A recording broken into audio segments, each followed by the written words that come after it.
All right, and we're live. All right. Hey, technical difficulties ironed out. All right, welcome to the Art Lounge. I'm Eric Wilkerson, I'm joined by Andrew Bosley and Randall Mackey, and today we are Pete. Pete from accounting and Uh-huh. Pete from Different Pete from accounting this time. um, so I guess we should wait for the commercial interruption to No.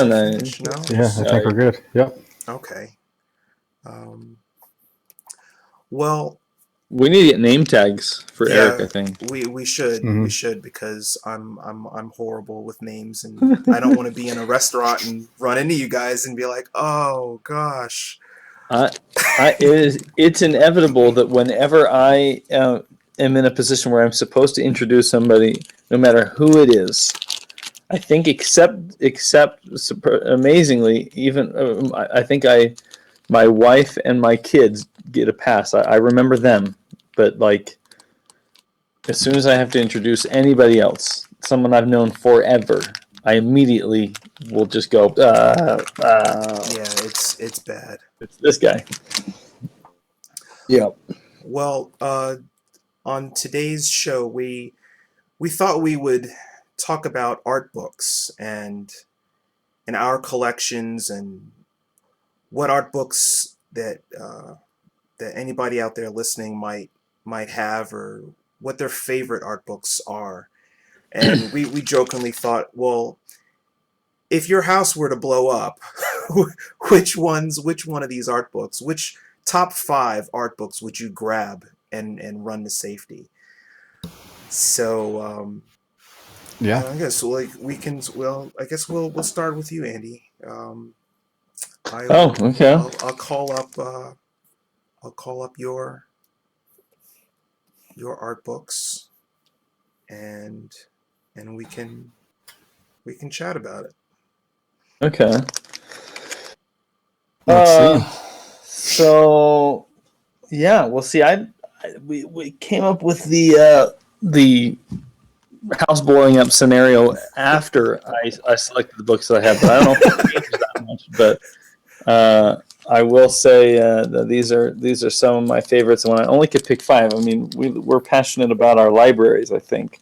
So each of my books, every book I have, means something to me and is there for a reason. I don't have many superfluous books in my library, I don't think, except just cool art of stuff. But so I have a kind of a funny mix. So I think some of my selections are influenced by some of my background. I mean, I was in school, studied illustration and animation, and I had no intention of going into video games at the time, and so some of those early influences that I have are here. I'm a huge fan of J.C. Leyendecker, and so having his stuff is really good to me. I often have this book just kind of sitting up and open just to have as inspiration. It's not anything I'm trying to mimic the style, or I'm trying to even use for reference of content or anything like that. It's just I like to have stuff around me that just is awesome and inspiring because it just looks great. And so that's one of the things for Leyendecker, that's what I'm doing, is often having that up. I have artwork of his around my office, old Saturday Evening Post covers and things like that I have posted around. So that's one. Let's see. We see. So one book that's really special to me, and I don't know actually. This I mean I don't know if I really would run to it if my house is on fire, leaving my children burning and stuff, and then grab it instead of my kids. But the Railway Posters book is actually something. When I lived, I was I lived in England for 2 years as a missionary for a time, and while I was there, I was exposed to British railway posters. They have a rich railway history in England, and the posters that they would use, the travel posters, to advertise the different routes and different things that they were doing. They had just the best illustrators working on these posters, and I was first introduced to them through like postcards I would see in a gas station or something, and they'd be showcasing these old posters. I mean, they weren't in existence and being used when I was there. They were just nostalgic things that they were bringing back, to show people. And so I collected all these postcards, and then I had a good friend who gave me this book, and I don't know where I would find it. I don't know if it's still in print or anything like that, but it's a beautiful book that just has some amazing artwork, very cool, strong graphic styles mostly. Not a lot of them are heavily rendered. They're just beautiful compositions, beautiful colors. So it's one that's had a huge influence on my art and style, and has been a big influence. Hey, I've hold on got 1 second, Andy. We're yeah. getting like this crackling sound. This? Yeah, what is that? Sorry, I'm fidgeting with a bag in front of the microphone. That's why. Okay. I'm gonna stop it. I thought somebody was eating chips, and I'm like, wow. Doesn't come out so loud in my ears. So sorry about that, guys. I am not eating chips and talking at the same time. Okay, so anyway. So then I've got Drawn to Life, which is a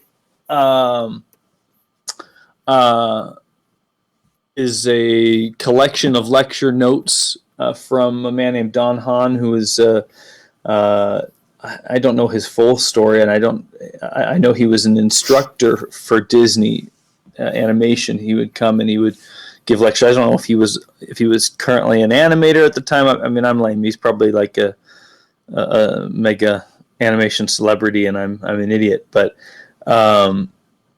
someone collected his notes from the time that he was teaching at Disney Studios and put them into a 2-part book series, Drawn to Life, and I've got those 2 books, and they're fantastic. And it's like I don't do it as often as I would like to, but I used to have like a certain books that I'd have on my desk, and they're like, okay, at the beginning of the day, I open these up and I look at these for a second just to get inspired, and then I move on with my work. And Drawn to Life was one of those, because they're organized in a way that are really cool.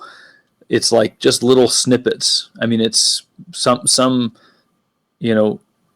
notes are maybe a few paragraphs and a sketch, but it would be really deep and thoughtful points on composition or on weight, in animation, or a variety of cool things. And so you could just kind of open it up and read something for 5 minutes, 10 minutes, and you've learned something new or been reminded of a basic that you've always known but haven't really thought about and applied it recently. And so that's been a cool one. That's one of my favorites.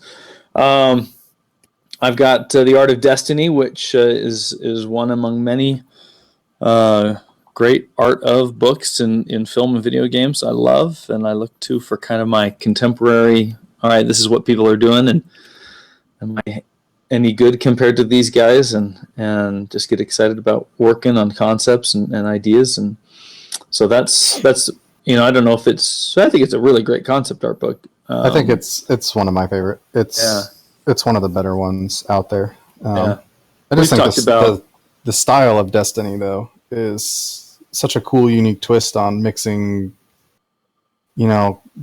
kind of graduating beyond the super sci-fi, not to dog on Halo, because I love that art too, but it's kind of beyond just the super sci-fi, and it's kind of the next evolution of that, like a way to, like, they kind of mixed all this medieval themes and cloth in with all of that cool, hard sci-fi stuff, and I think there's a real magic to Destiny as a game, but it's all in that art as well. So everything just feels forgotten and old and lost. Like it's in the future, but everything feels old and forgotten. So it's kind of almost that Star Wars idea of like a used universe.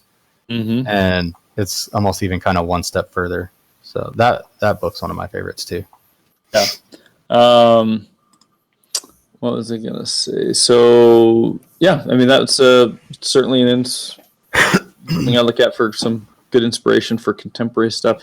Last book I have there is kind of a random one, but it's called Sign Painters. It's it came out a little ways back, and it was a companion book to a documentary that came out by the same title that was talking about the lost art of hand-painted signs, and it just showcased the artists that still practice this the profession of hand painting, which has been lost after the introduction of vinyl lettering and computerized text and different things like that. It's so easy and economical to go that direction. It makes complete sense, and it's a perfectly great way to go. But these guys, are trained and apprenticed, and really know their craft, and it's just a neat thing to look at, because it's something that sign painters in particular, are it's the art that nobody really spends much time looking at, because it's purely commercial. I mean, like the ultimate in commercial art. Or I don't know if that's the right. I mean, it's park here and eat at Joe's, and just really nice business signs or whatever it may be. It's the type of things that gives you information and then you forget about it. But back in the day, they put so much, skill into those things. It was such a fantastic. But anyway, it's amazing how much that particular book and that documentary has actually kind of influenced me. It's sparked a renewed interest in graphic design and a variety of typography and interest in that sort of stuff. I for a time after reading this, and there's a point where I was like, maybe I should just go into hand lettering, and which I think is still fantastic. I still find very, very fascinating and interesting.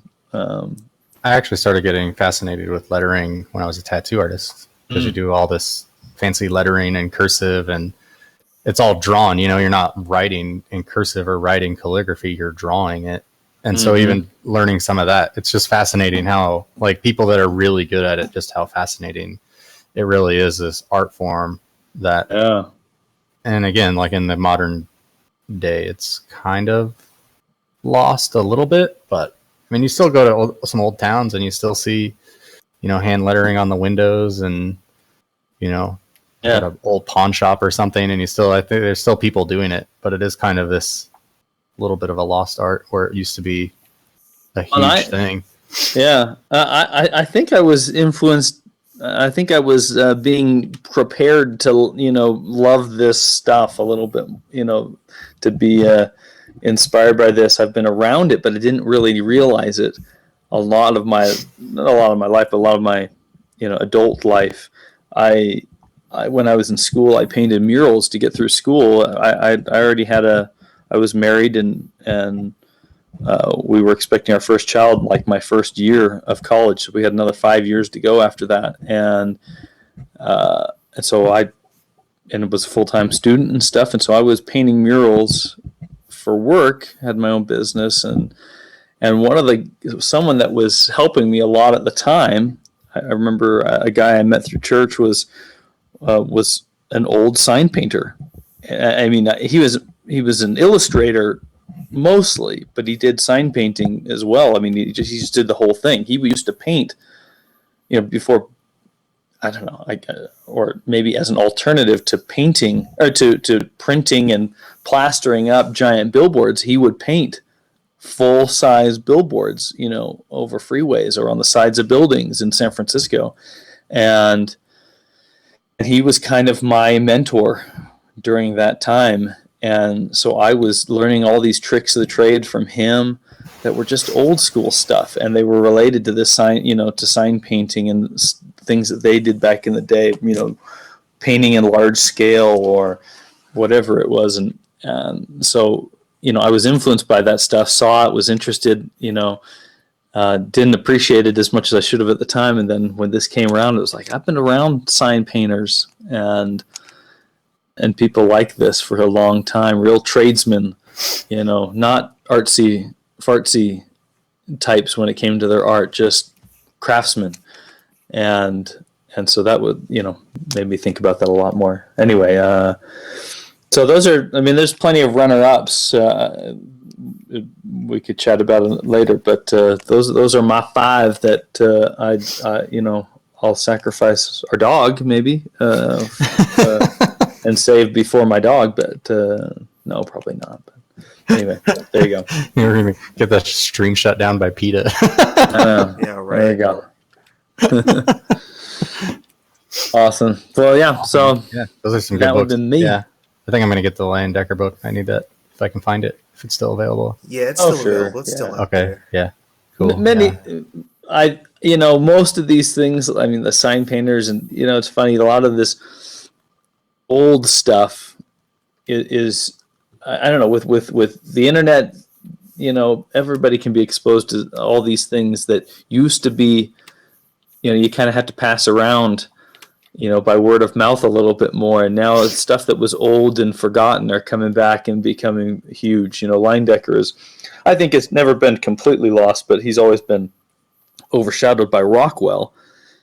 But he's made a really big, comeback, and everybody knows Leyendecker now. And so his book is, I'm sure there's going to be plenty more in the future. Yeah. There's a really interesting article. The author of the book is kind of biased toward Leyendecker, but there's a really interesting part in the book where it talks about the effect that Rockwell's Rockwell took over the post covers, and kind of his early stuff was kind of heavily influenced by Leyendecker, and he kind of like blew up in popularity, and it talks about how that affected Leyendecker at the time. Interesting. Which is interesting because he had a solid run on that magazine, and then all of a sudden somebody else comes along and takes their style and runs with it. But yeah, and it improves on, and he eventually came into his own. But yeah, those early post covers were like heavily influenced by. Oh, it was. I love that history. I love that the story of those two, because they're. Yeah, most people don't know, but but Rockwell came after Leyendecker and was heavily influenced. Rockwell moved the New Rochelle, to be around Leyendecker, and to just, that was back in the day when illustrators were like the celebrities, or, among the celebrities of the time, and Rockwell wanted to live that life, and would walk around and mimic Leyendecker in so many ways. But you know what? It wasn't. I don't know everything about this history, but there was certainly a lot of respect, I think, shown between the two, and I think certainly Rockwell. I don't know if this is a folk tale. I think it's true, and it's always something that made me extra fond of Rockwell. But Leyendecker did a certain amount of post covers, and Rockwell, if my understanding is right, stopped one short of the number that Leyendecker did. He could have kept on going, but he stopped out of, memory of Leyendecker, out of respect to him, just said, no, Leyendecker's gonna, that's what it sounds like to me, is a, Leyendecker's the man here. Let's make sure that he's, So who do you prefer? Here. Me? Yeah. Leyendecker, totally. Yeah. I love Rockwell too, but I feel like there's a lot of Leyendecker like kind of, I don't know, like there's new life to some of the things that he's done in our current, entertainment industry circles. I mean, you're seeing a lot of painters digitally now, or even traditionally, but a lot of digital people are kind of mimicking a lot of the things that he did, and they just work really well. And man, Sure. Yeah. Well, I think Rockwell. I mean, Rockwell never lost his popularity. He was always, America's Illustrator, and so I think sadly, he was an easy target as far as like he's just been so popular for so long that people kind of treat him sometimes like a Thomas Kincaid or a someone that people like to think of him as trite. That's the popular thing, trendy thing right now, is to kind of think that his stuff was not as good as it was because it was wholesome or because it was certainly towards the mass market. And Leyendecker kind of just went under the table. Nobody put any focus on him or thought about him. And I think that's why it's easy for him to have this resurgence, because Rockwell's had this attention for, almost a century. And he can, and so he's been in the limelight, and also has, because of that attention, has also been put down a bit, and so it's not as popular to love and mimic Rockwell. It's definitely something you can do with Leyendecker.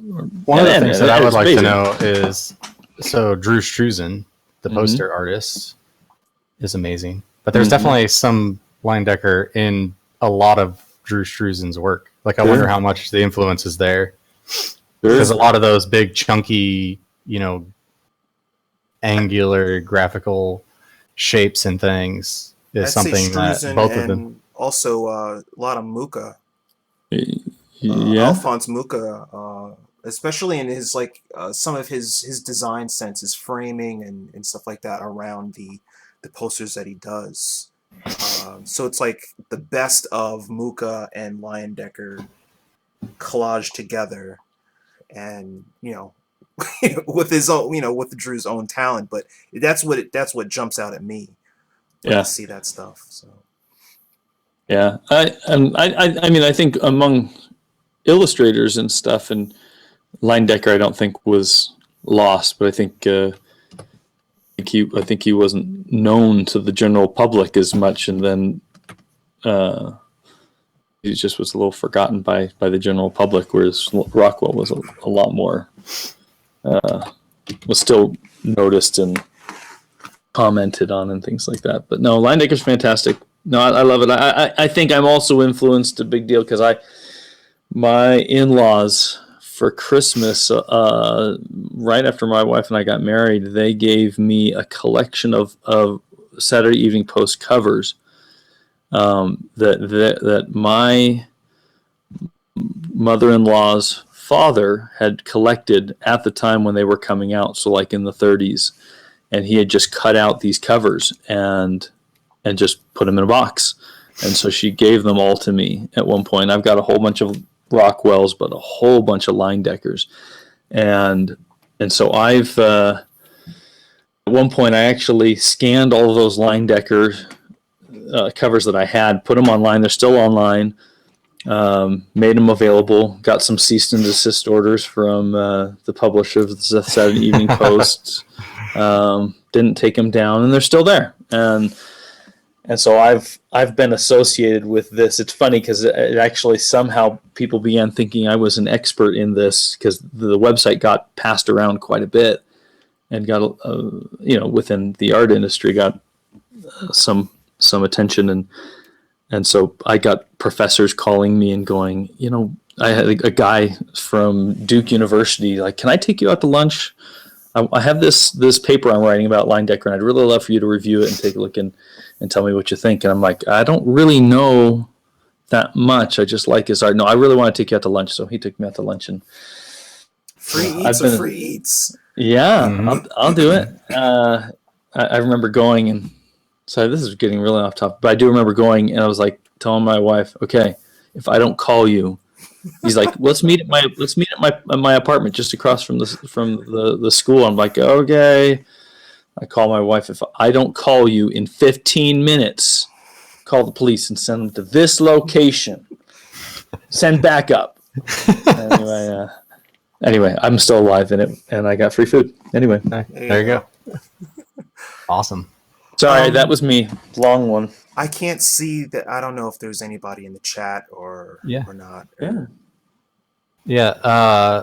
So, my buddy Sky, he works at Cartoon Network now. Okay. I believe. Yes, he worked with me at High Res. He was saying one of his books is the Art of Modern Rock by Paul Grushkin and Dennis King, and he said it's one he'd grab in a fire. My uncle has that book, and it is insanely good. It's probably more along the lines of like your railway posters thing. It's kind of, yes, he confirmed he was now at Cartoon Network. Back at Cartoon Network, I should say. It's kind of one of those like big coffee table books, but it's all these like band show posters, and it's just really cool. Like there's a lot of cool hot rod art in there.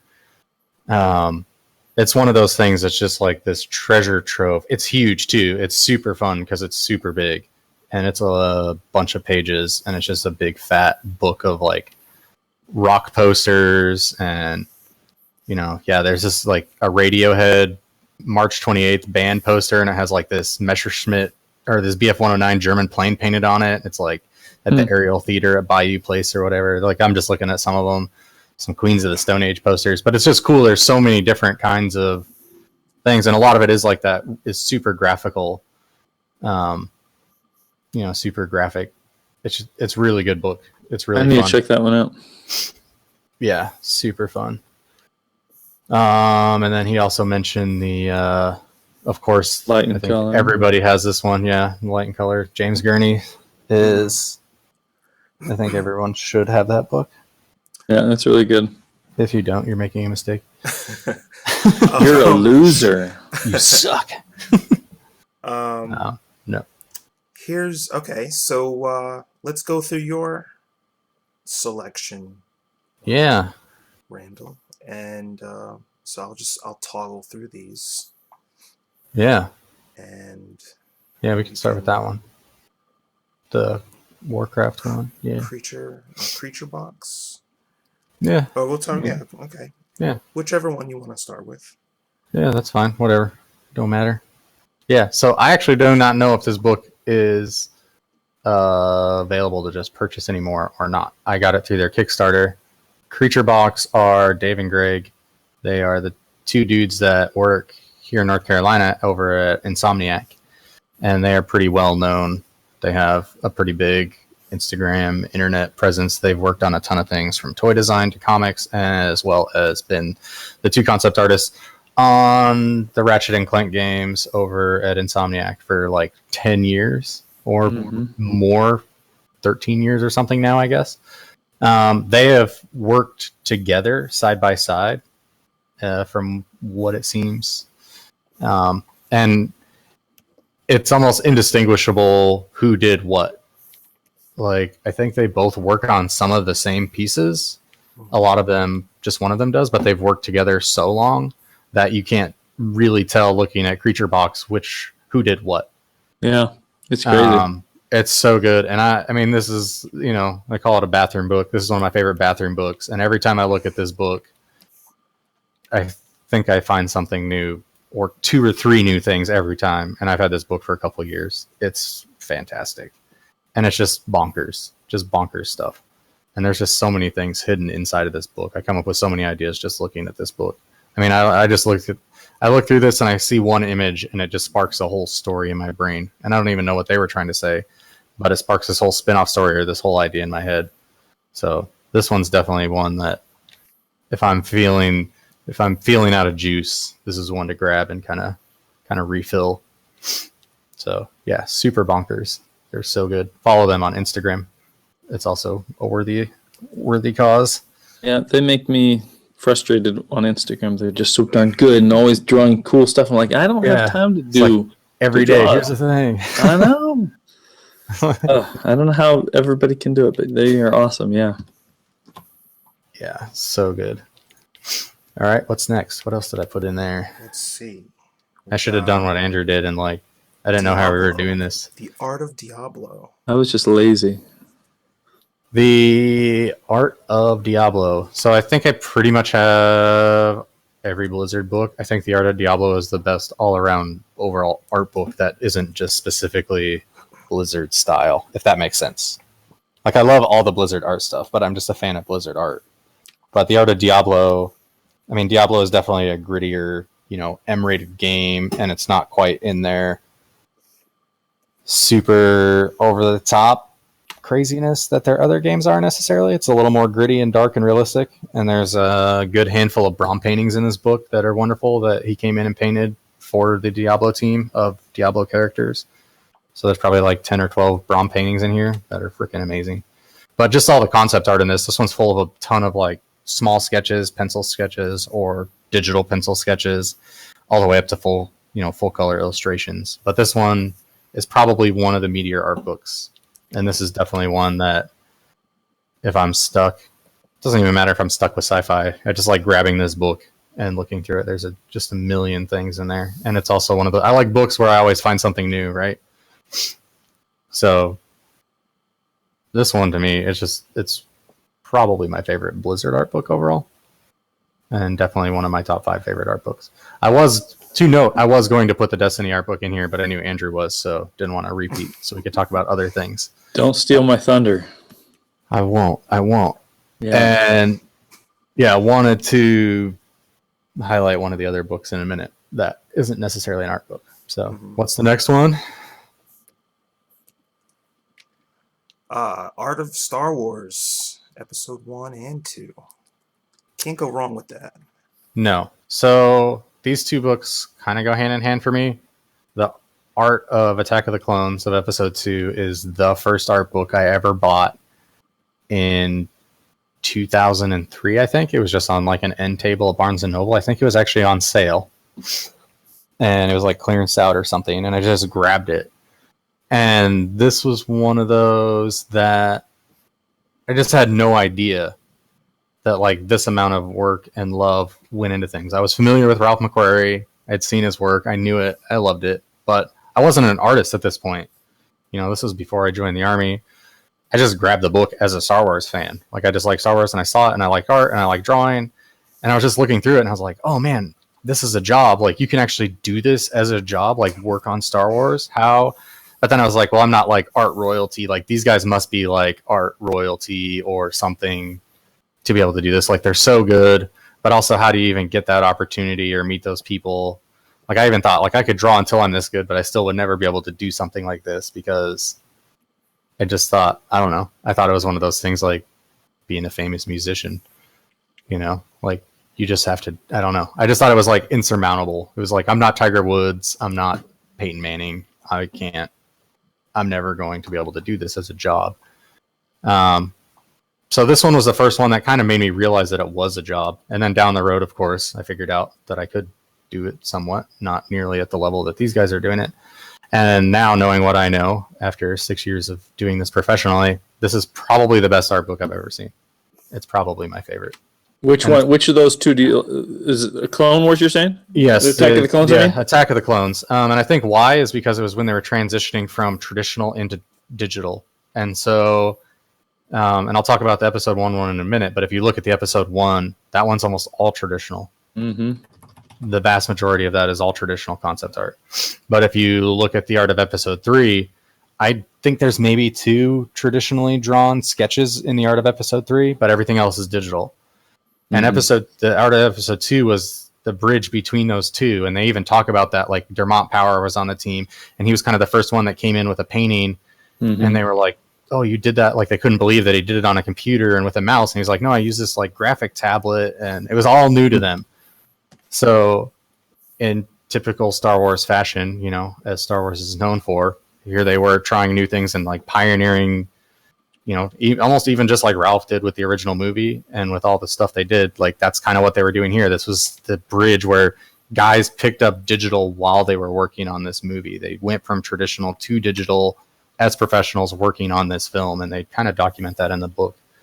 But the level of artwork in this book is just phenomenal. I mean, all the artists that have worked on it I would say hands down, if you only had the money or only had, if you lived in a phone booth and you could only have one art book, this would probably be the one I would recommend. If I were living in a phone booth, I don't know if I'd be buying books. But I'm just saying. Yeah. If you were living in a phone booth, you should probably get better at art so you could make money and upgrade to at least the dumpster. Yeah. Yes. Phone booth is too limited space. Yes. Yeah. If you're gonna I'd buy food. Now, the episode 1 to me goes hand in hand because Doug Chiang is easily one of my favorite artists, if not my favorite artist.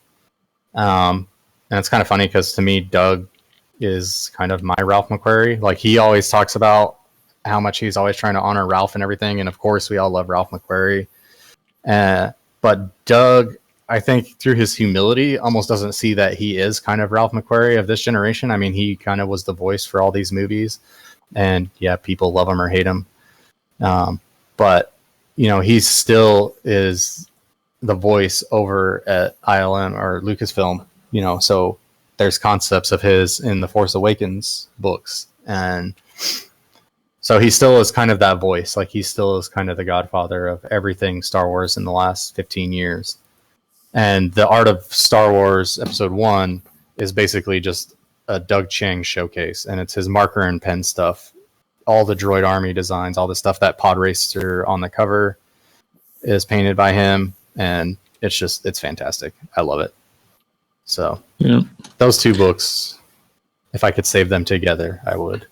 I think I feel the same. I don't have as strong of attachment to Doug Chiang's work as you do, but I absolutely love Episode 2. That's my favorite of the 3 art of books from the prequels. They're just I've always loved Ryan Church's stuff. He was one of my early digital painting influences. Not that I'm anywhere near his level of talent, but yeah, it's the same sort of thing. I was really doing a lot of digital stuff right at that time, and it was like this was the instruction manual for digital concept and painting, and it was awesome. I love Dermot Powers' stuff. Yeah, some of his character stuff. Ian McCaig. Wait, is Ian McCaig? Yeah, Ian McCaig in here. And he was always Ian McCaig's. I don't know if he's even gone to digital. He's throughout the entire thing. It was always sketching and just regular. I'm sure he does do digital, but even in here, Attack the Clones. I'm sure Episode 3 as well. They were all just pencil sketches. He was just. I mean, how cool would it be to be the guy that just all you do is just draw a pencil and paper. I mean, that's pretty darn awesome. Yeah, and that's why I think I love the Episode 2 books so much. There's so many pen and marker sketches of vehicles and even big locations, big things like the Jedi Temple Library. Mm-hmm. And there's big marker and pen, traditionally done architectural drawings of that stuff that, we're going to build in 3D and paint over today. But these guys sat there and drew it with a ruler. So there's a lot of things to appreciate in this book.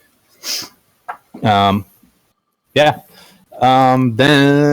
go to not the other Star Wars one. Go to the other one. The art of the trading card game. Yeah. So this was also a book I got before I was an artist. I got this while I was in the Army. Again, I think just like a Books A Million or Barnes and Noble. It was again on sale for like $12, and I was like, I need to have this. I had played the trading card game. I love Blizzard art. Right after right around the time I got that art of Star Wars, I got World of Warcraft had come out. My uncle worked at Blizzard, so he sent me the collector's edition, and I got the art of Warcraft. So Blizzard has always influenced me as like, oh, you can look at all this art these guys are doing. And back then, it's like it's really dated feeling now. But I'd started playing the trading card game, and I always loved Blizzard's art style. Like, it's just big and chunky and over the top, and it's just fun, right? It's just fun. Mm-hmm. And So this is a lot of, I mean, there's a lot of artists that we all know and love, and a lot of illustrators that we all know and love in this book, in the art of the trading card game. Greg Staples his Ragnaros is in there, and it was always one of my favorite ones, even before I knew who these people were or what they were known for, or even knew that I was going to pursue this as a career. So this book is cool because I love the trading card game, and there's all the cool art on all the cards. And, now that's been replaced by Hearthstone, and there's even cooler art in Hearthstone, or more cool art.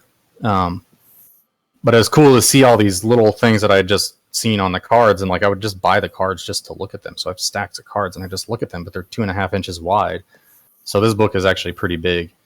And so to see the art that was done for the cards full size was just really cool. So this is a fun book. It's not really a concept art book. It's definitely illustrations. It's just a showcase gallery book of illustrations done for the card game. And I think it's almost 300 pages. It's pretty big. So it's pretty meaty. So those are basically, I would say those and Destiny are my top 5 favorite art books. And now if you go to the Star Wars one, that is one that's kind of a special mention as one of my favorite books. If you got it there. Yeah. So this book is, how do you say his last name? Tony Ditterlizzi? Ditterlizzi, yeah.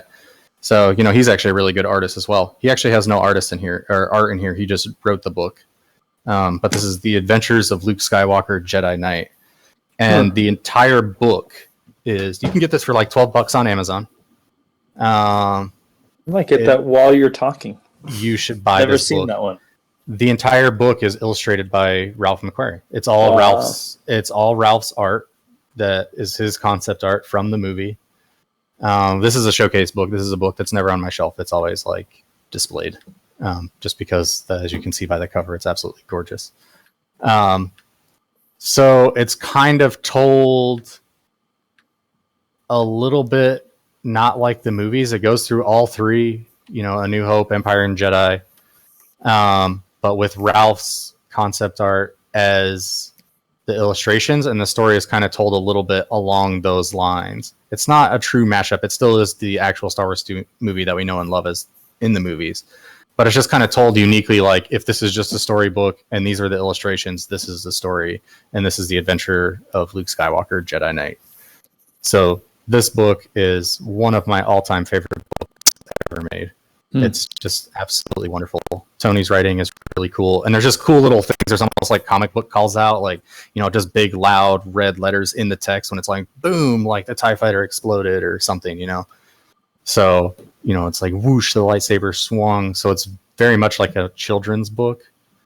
But yeah, this book is ridiculously fun. And it's just cool to see Ralph's Star Wars concept art printed out like this. It's so colorful, and even it's just way better than you would find anything online. So I recommend everybody spend their hard-earned $12 on Amazon and buy this book.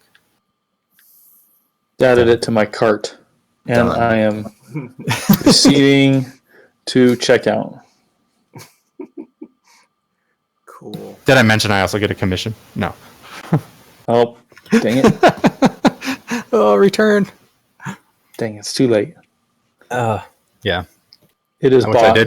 wish I did get a commission, because I probably sold 10 copies of this book just by showing people at my house, check this out. Even people that aren't artists. I'm if you like Star Wars, you need this book, and people go out and buy it for their kids for Christmas or whatever. So, Well, I think that's a good art book. It's not an art of book, but it's a great art book. I think after we've talked about some of these, the ones that we would save in a fire and stuff, we should talk a little bit about, because we are talking about art books mostly. We should talk about any books that we've got that are non-art books, because my library in my office is mostly art or reference, but I do have some other things that are important to me that are non-art. But I want to hear what Eric has to share about. Sorry, unless there was more, Randall, that you had. I'm sorry, I didn't want to cut you off there.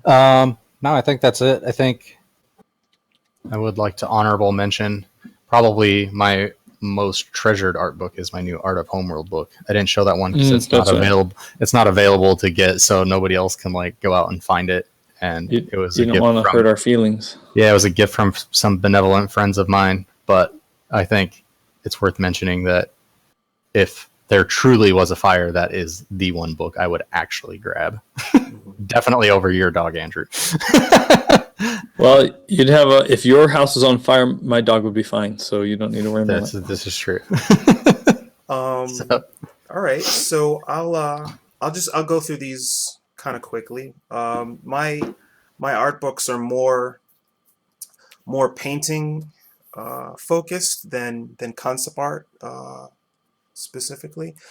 So let me start off with this is probably one of my favorite art books. It's a creative illustration by Andrew Loomis.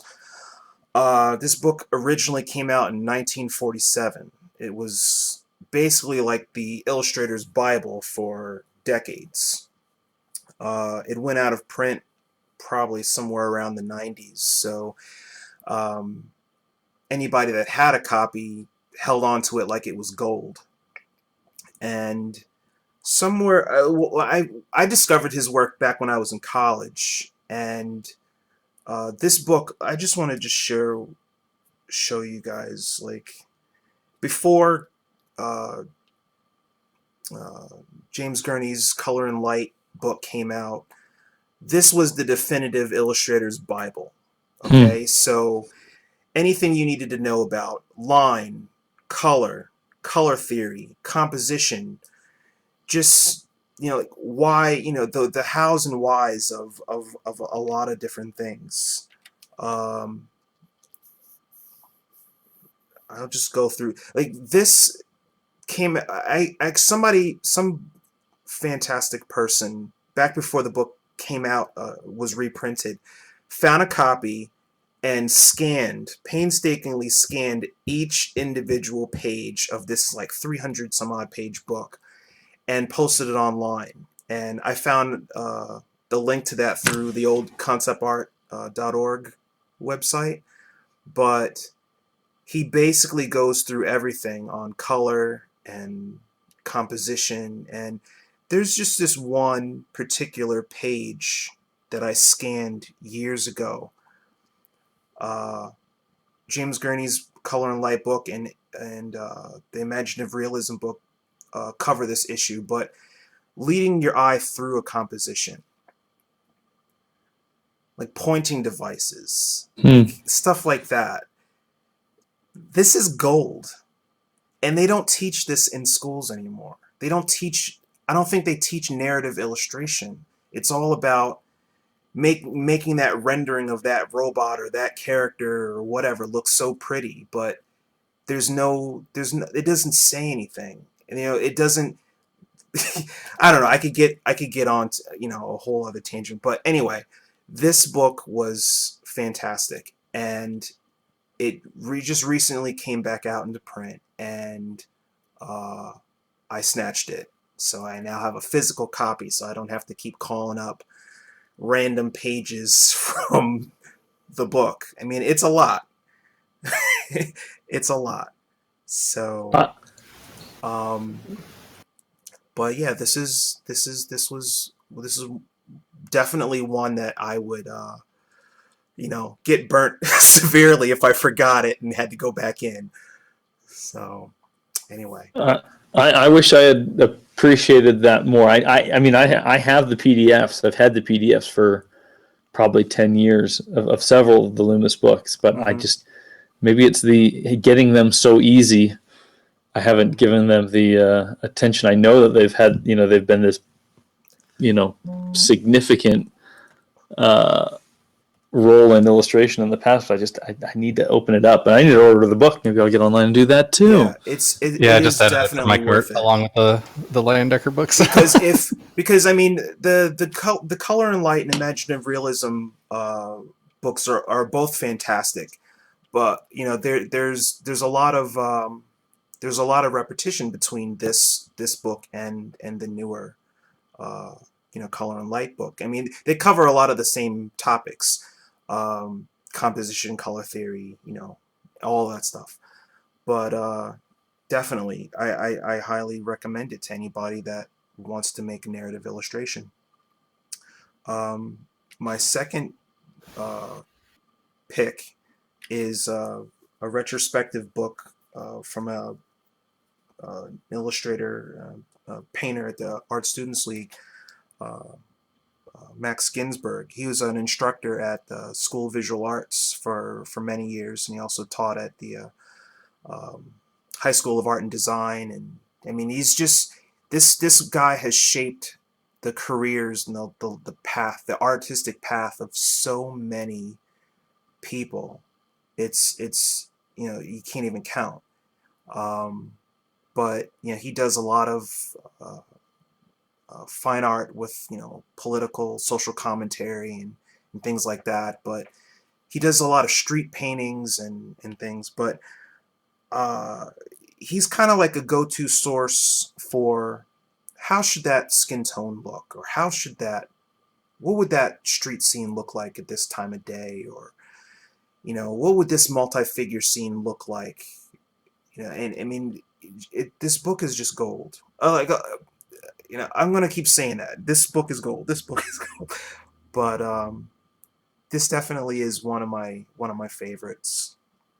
I mean, if anybody out there is interested in like knowing more about Max Ginsberg, just look him up. He's just fantastic. Can't recommend it enough. Um, this book is this book just came out a couple months ago. The Art of Dean Cornwell. This is a full color version of his works. There was a book that came out like early 2000 of Dean Cornwell's work, and it had maybe 20 color plates in a book that was like 200 pages. And it was upsetting. It's like, why are you going to print a book like of all this guy's juicy paintings in black and white? That's just a waste. But that was all people had to go by for like over a decade. And then this book finally came out, and it's funny how my Facebook feed lit up when people got when this book was delivered. Like, people were so excited, they started taking pictures of it and posting it. Like, I got my Dean Cornwell, did you? And like, so everybody knows I got my Dean Cornwell, and it's on the floor in my studio. There you go. So definitely if anybody gets a chance to see Dean Cornwell's work in person, either at the Norman Rockwell Museum or at any touring show, it's definitely worth seeing. Just the way he handled paint and the hierarchy and how he painted an illustration. The character work, the folds in the clothing, the drapery, just everything was the attention to detail, where he wanted your eye to be in the illustration. And everything else could fall away because it wasn't important, unlike now where people render everything to the a super degree. But anyway, I'm just going to continue to like go through these like fast. Out of all the concept art books that I have, I think this one is by far my favorite, from Daniel Simon, concept artist on Tron Legacy and Captain America and a couple other things. But Oblivion. Oh my gosh, I love his stuff so much. And So good. it's because it's beyond just concept art. Because a lot of concept art, people don't take into consideration weight or functionality. And like when I look at some bulky robot designs or bulky costume designs, I think to myself, well, yeah, that looks cool and it's really ornately designed and rendered, but that character is never going to be able to lift his shoulders or lift his arms because of all that junk you have piled on him. But when you look at the work of somebody that comes from product design or industrial design, form has to follow function. And you can see that in his work. Like, he's not just throwing random shapes together and seeing what looks cool. Like, there's a reason for every line that he puts down, and it's so educational. I don't know, just for me it is. I don't know. So I Mm-hmm. mean, I can't. I don't want to like get preachy, but it's his stuff is just fantastic. So I um, This is great. I had that and somehow I lost it, and I haven't been able to get it. I haven't gotten it back yet or bought a new one yet. But he's a fantastic, and it's funny. You don't hear too often about concept artists, getting a lot of attention outside of the pseudo celebrity within our own industry. But he's one that seems like he's kind of in uh, he's kind of a name that gets thrown around in the special features of films and stuff. He's kind of I mean, he's very very skilled, and he has a cool background in transportation design and automotive design, and uh, Yeah, he's my one that. uncle got me the Timeless Racer Mm-hmm. mhm. for Christmas by Daniel Simon, and it is. I'm holding it in my hand right now. It's fantastic. It's Hmm. just so good, like because it's in the future. It's like it's supposedly like 2027, and there's a whole story in this book. Like it's almost this like documentary book that's obviously all fake, and there's even photos of like you know this driver dude and his get up, like it's photos of actual actors and like the team manager and like his girlfriend, and it's all photos that are like black and white and kind of have that like 70s feel to them a little bit. Hmm. um, but then yeah, it's like all these gorgeously 3D rendered cars that he built, and then it's all the concepts like of designing those cars, but it is almost done as like this. There's different teams and all made up sponsors and made up cars, but it just feels so real, even though it's completely made up. It's ridiculous. He is so good. I mean, his designs on Oblivion, obviously Tron is one of my favorites, but I love Oblivion too, and I love the design of that ship in Oblivion is so good. Yeah, that So dragonfly helicopter yeah, thing. That was so so, amazing. yeah. Just streamline. Just like take something that actually exists and just smooth it out.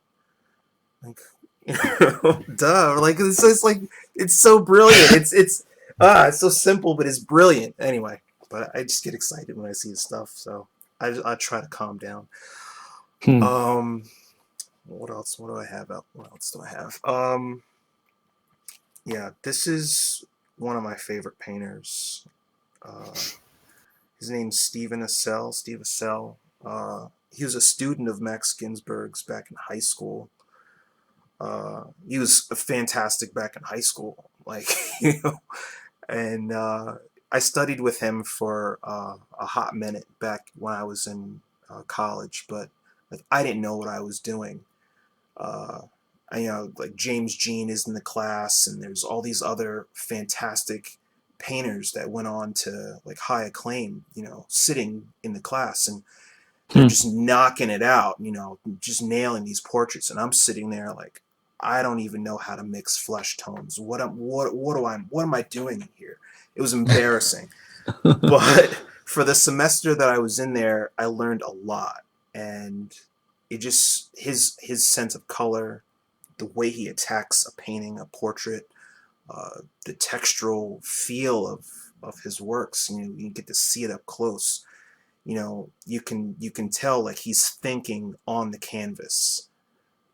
It's not a polished, smooth, finished thing. You can see the brushwork. You can see the chunks. You can see where he scraped out and did something better. It all comes together in this like just beautiful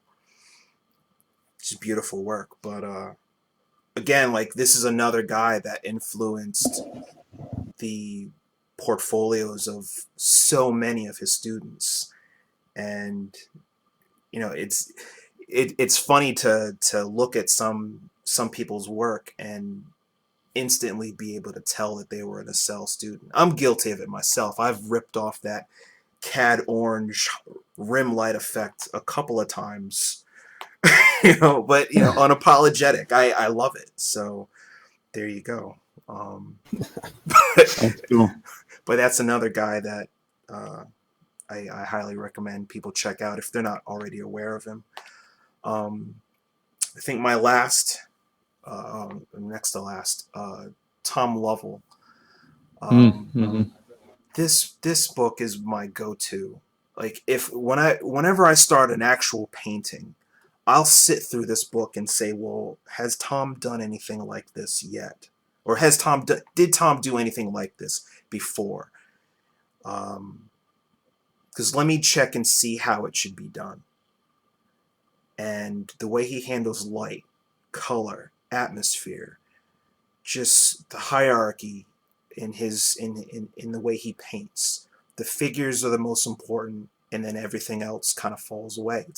It becomes a brushy and impressionistic approach. He's not trying to render trees in the far background. It's unnecessary. But just his understanding of light and shadow and color is just amazing. So I'll be sitting, painting, and I'll have his book right next to me with, pages bookmarked on stuff I should be remembering, on how to attack flesh tones in this type of lighting scheme, or how reflected light should work in this scenario, or whatever the situation may be. There's so much educational information in there for any painting level, digital or traditional painters. It's just great stuff. So that's awesome. Yeah, I love his stuff. And I think my last one is Alien Race, and that's just, man, I sit there and I look through that book, and it's a collection of work from a bunch of art center students that put together like this fake race. I think I'm describing it proper. I mean, if I'm not, was there? Who worked on it? Was it just art center students, or I think it was some art center students that went on to be, concept artists for movies and stuff like that. It's Tom been a Terry, while since, right? Yeah, and a couple other names, a couple other people, but all Scott Robertson students. Yeah, did some of the Steambot guys work on that? I could be wrong. I don't think so. Okay. I have one of the books from the Steambot guys called Exo Odyssey. Yes, I have that book too. Yeah, it was almost on the list, but right. I feel like X Odyssey is a little bit dated now. Maybe it's still freaking ridiculously good though. Right, it's so good. So that was yeah. But this book is it walks you through the design of the characters, the alien races, the environments. I mean, it just covers everything. It's like, okay, well, if you're going to design a world, here's world building 101. Here's your characters, here's your environments, here's everything, here's your narrative, here's the reasons for whatever, and it's just beautiful to look at. But yeah, I think I need to pick that one up. Is there anything going on in the chat? I can't see it. Yeah, we've been chatting. Oh, okay. It's funny because like this whole time we've been doing this, it's like half of my time is in Amazon. I know. I'm adding so many things to my wish list or to the cart. Exactly. Just like, yeah, I'm up to like $200 right now. This is an expensive podcast. Wow. See, I'm doing the free wish list only at the moment, except that's why I've started moving some to the wish list. I don't think I can keep that up. Yeah. One book that I would like to mention, and I almost put it up there, but I really wanted to show, the Adventures of Luke Skywalker book, because I think that's just so good. But on those lines, on the Ralph McQuarrie lines, there's the Art of Ralph McQuarrie Archives, which was initially Kickstarted. I think you can actually just buy it now from them. I think you can just look it up, the Art of Ralph McQuarrie Archives. Mhm. It is almost hard to look at. It's so big. It's really cool. It's 430 pages, maybe 425 pages. No. So it's fat, but it is none of his concept art from Star Wars. There are a few illustrations that he did for Star Wars later, like some book covers and stuff that he had done down the line, or like some comic or promo stuff. But none of his like actual, like all the stuff you actually know is not in this book.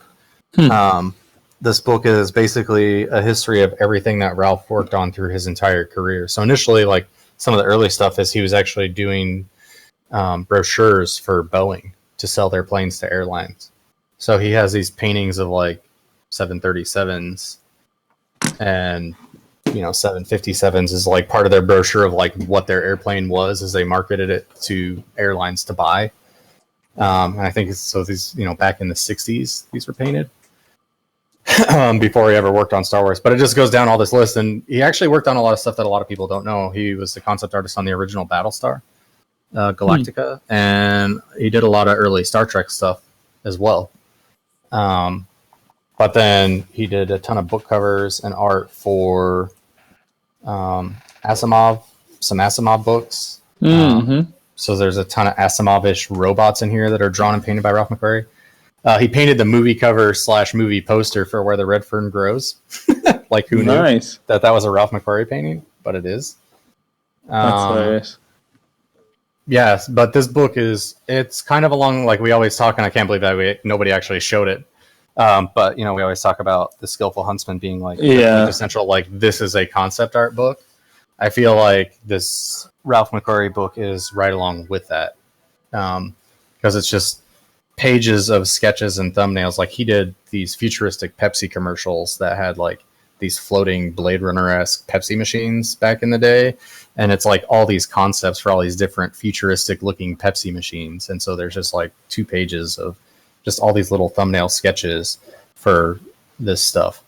And that is always a book that I just grab if I need an idea for anything, because there's 420 pages, you're going to find an idea.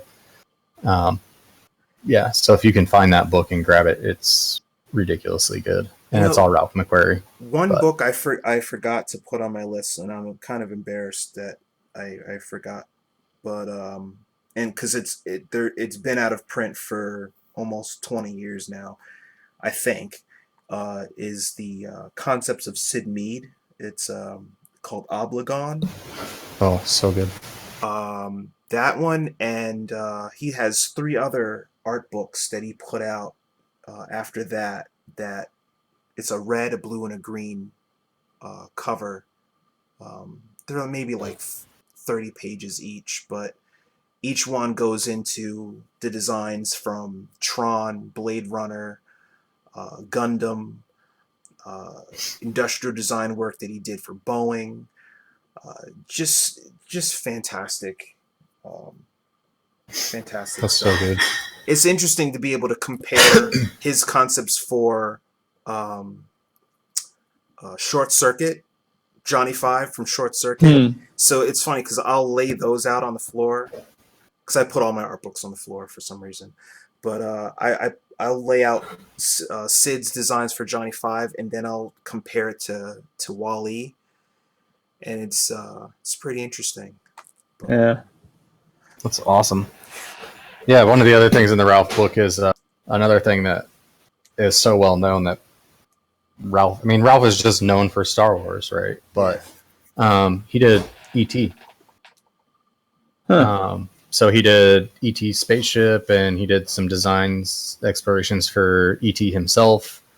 And yeah, so there's just pages of sketches and designs for what the E.T. ship would look like, which is just really, really kind of fun. And then when E.T. actually beat Star Wars at the box office at one point, there was, Lucas and Spielberg had always kind of had like, they would send each other like friendly congratulation things. It was like a tradition they had when one of their movies would knock the other one out of the top spot. And so there's a picture that Ralph had painted of all the Star Wars character with like a giant, like a fireman's trampoline. And they're like springing ET up into the air, like ET's floating up in the air, but it's all the Star Wars, like C-3PO and Chewie and Han and Leia, and then like springing ET up into the air that he painted. That was what Lucas had sent over to Spielberg as like a thank you, or as like a congratulations for knocking him out of the top spot at the time. So there's just a ton of little cool stuff in there that, it's fun. It like gives you goosebumps when you see it. You're like, that's cool. Like, never would have known had we not seen this in the book. That's cool. We should probably close up here. I think we should come back to this again and maybe do a part 2 at another time, because there's plenty more to talk about. I know. I think it'd be fun to talk about, like I said, some, certainly more art books, but maybe even some of the other things that are influences outside of the normal channels. Yeah. Well, or just, I've got stuff that, it seems real weird, but like I'll save it for another time, but I've got some completely non-art related things that influence me in weird ways for my art or for storytelling, or there's so many other things that are creative that I'm thinking about all the time, and it comes into my art or comes into storytelling or it comes into other things, but they're probably not exactly art books or anything like that. But yeah, we should wrap it up. Nick Arnold mentioned Frazetta's Rough Work. Mm-hmm. That's a good one too. And I am a big fan of Frazetta, but I'm really a big fan of Frazetta's sketches and his noodles and doodles and his like exploration for what he was going to paint. So yeah, that's a good mention too. That's some good stuff. I've seen that book. It's really good. So I guess while we've been chatting, I had designed a little robot, like a stork robot, for a poster that I was going to hang in my daughter's room. And so I'm every once in a while I'll come back and pick at it. It's kind of tedious Flash illustration, but I can blow this up to 4 feet and it will still hold its resolution. And wanted to have a nice little cute robot to hang in my daughter's room. So I'm just like trying to get it all crispy and polished and all that. So That's sooner cool. or later I'll finish it and yeah, hang it. awesome, So, man. I've never seen anyone work in Flash. Not like that, anyway. Yeah. it's I used to do this almost exclusively for like 3 years for a studio in New York City. So I still like hold on to that knowledge. But like, like Teen Titans Go and a couple other Cartoon Network shows are all done in Flash. But yeah, they don't. Oh, that's cool. They don't sit there and render it to death like I do. So Yeah. they've got lives and stuff to do. So anyway, so yeah, so that's all we wanted to share with you. And if anybody out there listening thinks of any titles that they would run back into a burning building for, please post them on our Facebook page and let us know. Or include a link to where we can order it. So there we go. Cool. Yeah, there you go. We should create an art lounge, Amazon account wish list. There you go. Yeah. Or you guys can just buy me stuff off of my wish list. There you go. That works too. Okay. Awesome. Right, well, thanks, guys. Thank you. All right. We'll see you next time. Yeah. See you guys. Bye.